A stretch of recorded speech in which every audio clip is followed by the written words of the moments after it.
Okay, well, Palm Bay, those more people that you've heard their names mentioned quite a bit here on this show because they've been in drinking a lot of great stuff with us.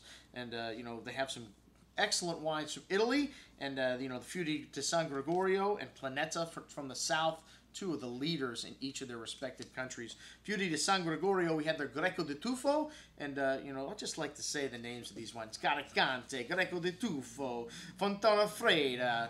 They just have a nice ring coming out of your off your tongue there. The Feudi di San Gregorio had this lovely kind of chalky, mineral-laced nuance from the soils here, really high elevation, lovely perfume kind of, and that pear and peach-like fruit, lime citrus, a hint of white flower nuance, lovely complexity on the nose there, nice and fresh on the tongue with a good hand of that tree fruit, that apple and pear showing up, and distinct minerality through the finish, kind of a sweet tart kind of note to that.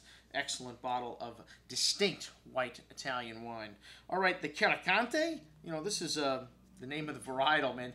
They have more varietals in Italy that make it into a high-quality wine than anywhere in the world by far.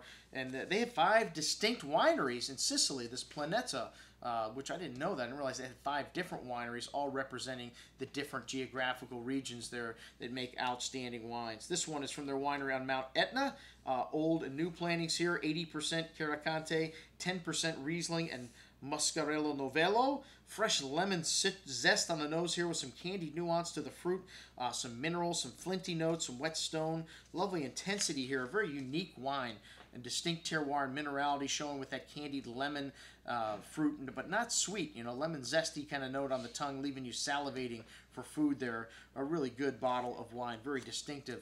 Next up, the Chardaonnay from Planeta. This is what this winery is best known for. I don't know how many times they've been written up for this in the Wine Spectator and gotten high scores and in the top 10 for the wines of the year.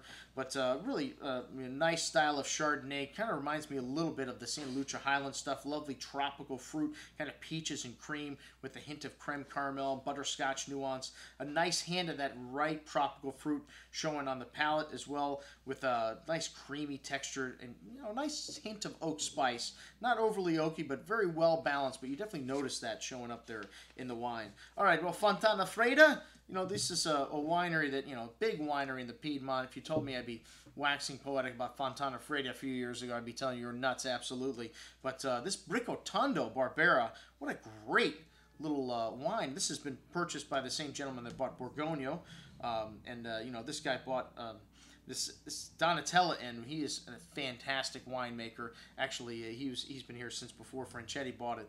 But we had him in the store, and I was really blown away for the first time with Fontanafredda at that time. And this little wine, what a great value this is, man. For under $15, blackberry, black cherry fruit, fresh little black truffle note to the nose as well. Very forward and appealing on the palate with a touch of that floral nuance, but that bright acidity that you get from Barbera. And really nice little wine, as I mentioned again, and what a great little value. All right, the Barolo Serralunga, the Albo. This wine had that traditional Piedmont bouquet, black tar, truffle, incense, fresh earth, black cherry, kind of dried rose petals. Complex, needs a bit of time to open up. This 2006 vintage they're little monsters, man. You really want to keep these wines another 10 years. So check out some of the vintage Barolos we've got in the store on sale now, folks. All right, no, sorry, the Fontanafredda, an excellent little bottle of Barolo, but definitely needs a little time. All right, next up, our vintage Burgundy tasting here in the store on Friday night. And almost finished with the last week.